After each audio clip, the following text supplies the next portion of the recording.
Good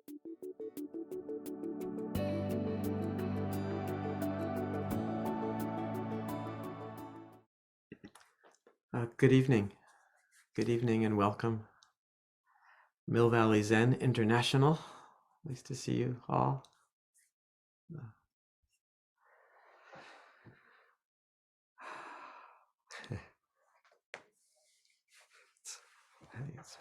I like that the chatter about the weather turned into koan. I've been cooking. I'm cooking up a podcast called Zen Bones, and my model for what I want to do as a podcast is the radio show Car Talk, which some of you I assume are quite familiar, maybe not, but to me the essence is lots of laughter, and they were answering questions about people's cars, and so but with a real humor and lightheartedness to it, and I'd like to answer questions about people's spiritual problems, fix them, not really. And they always ended every episode with a puzzler. They gave a kind of a puzzle. So I'm thinking I want to end each one with a Zen koan or some puzzle. And tune in next week for the answer. Or I don't know. I haven't quite figured that out yet. But we'll see what happens. Anyhow, so back to our regularly scheduled program here, which is tonight, true concentration. True concentration, I think a particularly interesting topic and chapter from Not Always So. And he starts out by saying, true concentration does not mean to be concentrated on only one thing. Without trying to concentrate our mind on anything, we are ready to concentrate on something. For instance, if my eyes are on one person in the meditation hall, it will be impossible to give my attention to others. So, in some way, it's quite, obvious, and something I think we all experience all the time. But I like the way that he's pointing out the obvious, but sometimes, of course, we're focusing on something, and sometimes our attention is more open, and it's particularly interesting, right? When we open up the aperture of our attention, and it's I think often I think it's easy to our eyes. It's easy to get into the habit without even noticing it, that our eyes are always grabbing at things, right? There's a sense of wanting something or gaining something or trying to find something. So he's playing here, I think, with this idea of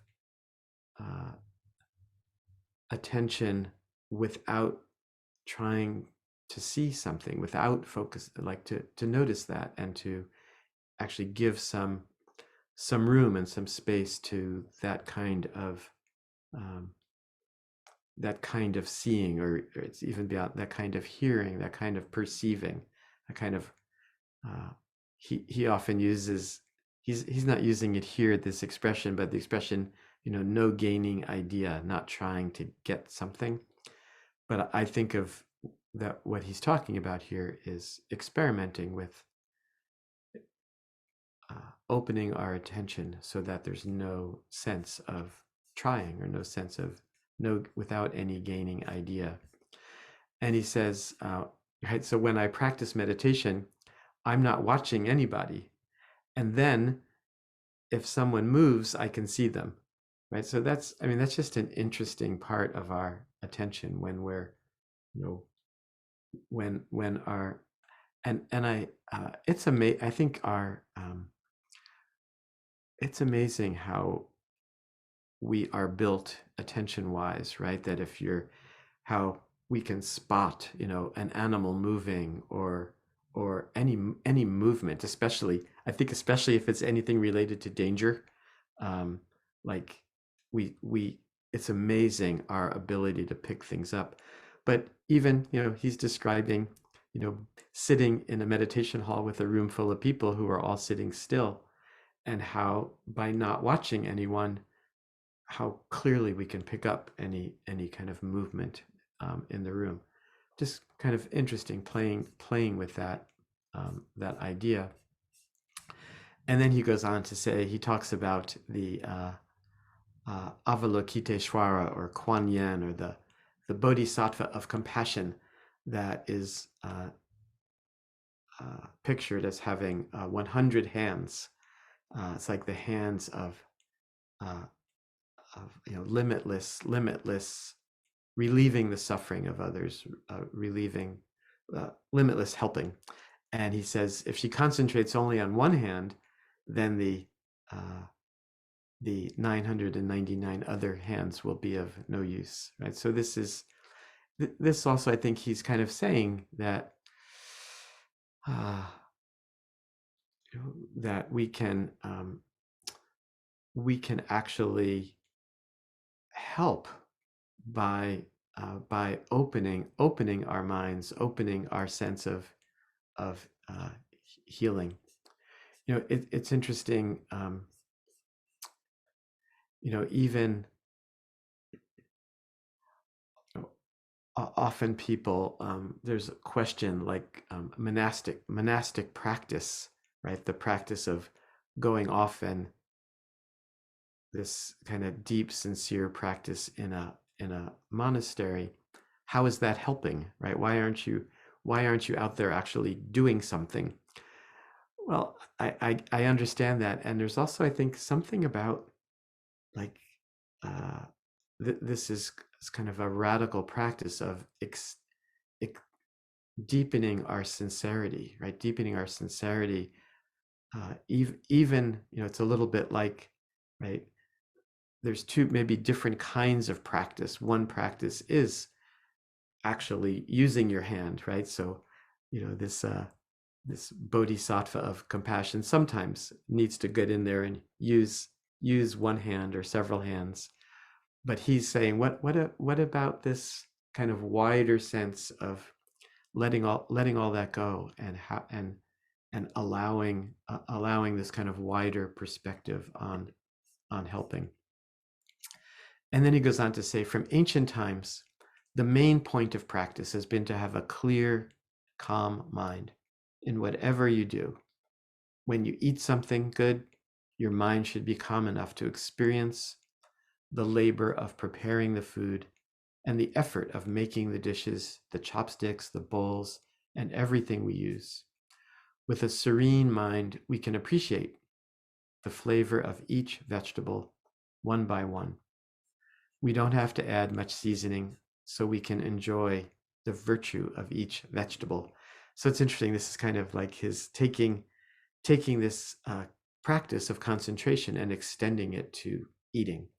And I think, Zen practice, Buddhist practice pays an awful lot of attention to our relationship with food, and I think it's such a potent and intimate relationship that again, it's so easy to take it for granted. But he's proposing this practice of like, is your mind calm enough to appreciate the food, to taste the food, to see, to just know that, who planted the seeds to this, who harvested it, who made the bowls. So this kind of radical openness to appreciate eating.